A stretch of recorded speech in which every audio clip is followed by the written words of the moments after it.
Village అది. ఇది నక్షదారికి ఆనుకొని మనకు ఒక 20 గుంటల సైట్ ఇస్తాడంట.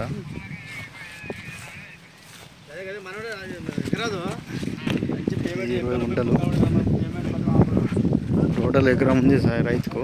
ఇందులోకి ఒక 20 గుంటలు ఇస్తాడు.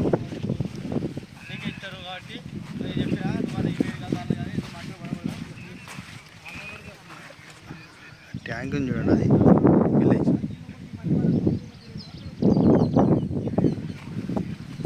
మనకి ఇది తరుగుపుల మండలం కిందకి వస్తుంది. జనగాం జిల్లా నుంచి మనకు ఒక 35 కిలోమీటర్ వస్తుంది.